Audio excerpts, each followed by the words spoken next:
Welcome to The Exchange. I'm Guy Schoen, and as you can see on this episode, I'm out of the studio high above the city of Doha, a place with one of the fastest growing hotel and hospitality sectors in the world. Coming up on the show, Qatar rolls out the red carpet for more than 1 million visitors for the FIFA World Cup and is aiming to host 6 million a year by 2030. Plus, we speak to the boss of one of the biggest hotel groups in the world. Accor Group CEO Sebastian Bazin shares his vision for the sector.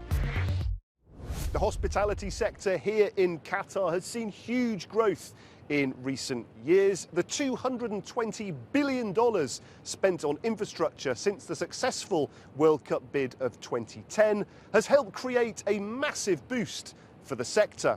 Hotels have also been helped by the country's geographic location. According to the latest government figures, 80% of the world's population is within a 6-hour flight of Qatar.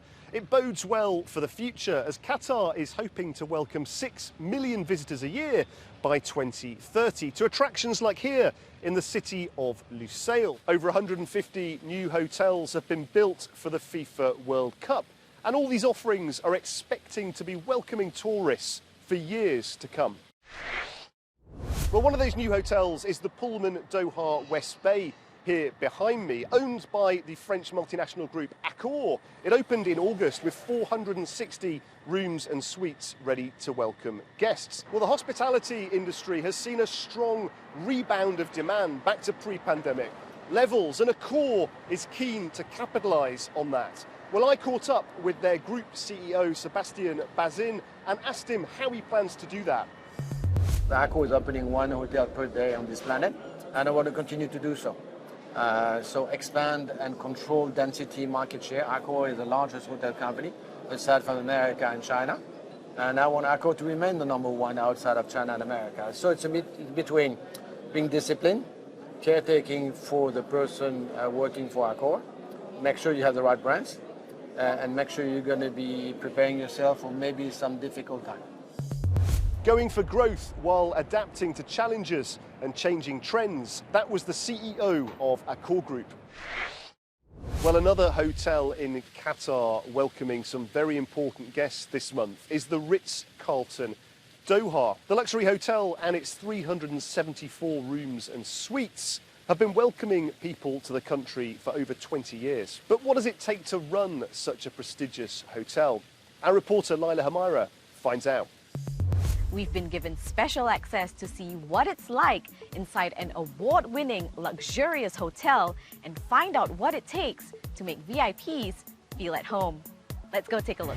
As far as first impression goes, the Ritz-Carlton Doha knows how to make a strong and lasting one. A team of dedicated hoteliers and service staff run the hotel like a well-oiled machine. But there's nothing robotic about its hospitality. They're led by General Manager Carlo Javacchia, whose secret to award-winning hospitality is simple, but one that goes beyond just the extra mile. It's all about this human touch. It's all about the personalities, creating the vibe, being welcoming, and this should be something natural. With our brand, it's not all about transaction.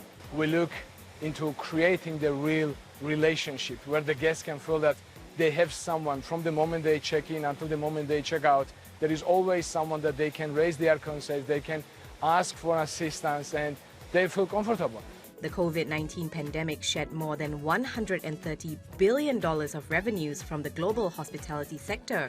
But since then, demand at the Ritz has been more robust than ever.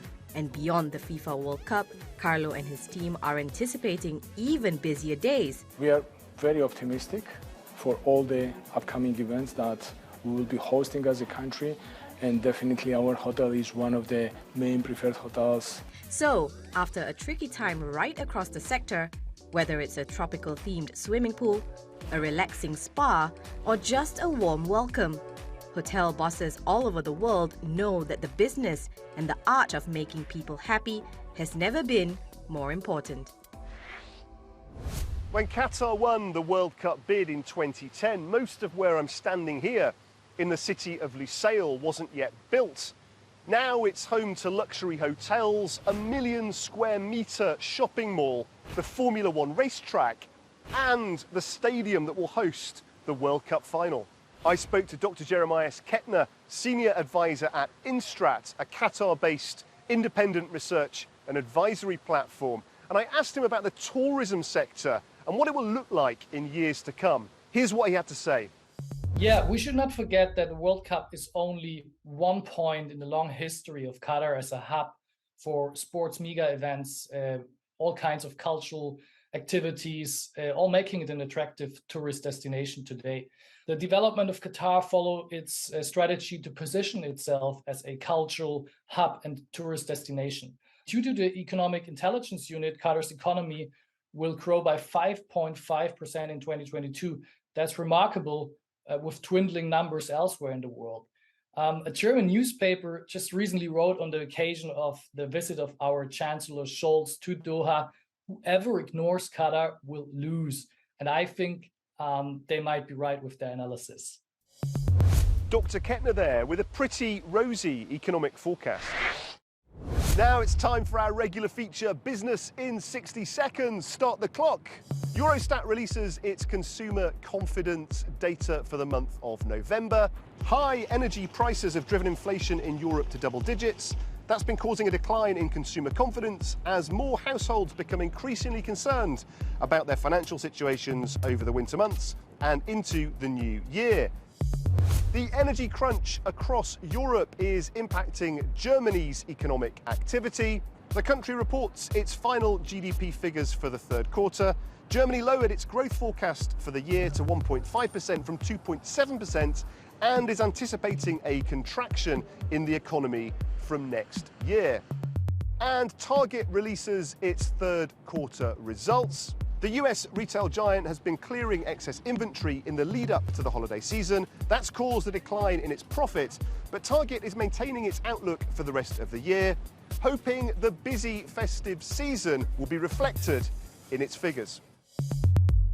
So after tough times, optimism is back in the hotel sector once again. Growth is happening, companies are busy. Now, economic uncertainty does lie ahead, but this is a resilient sector, staffed with people committed to solving problems with energy, innovation and ambition. Well, that's all we have time for on this special edition of the show here from the JW Marriott in Doha. Thanks for watching. Please do check out euronews.com for all your latest business news and join us again next time on The Exchange.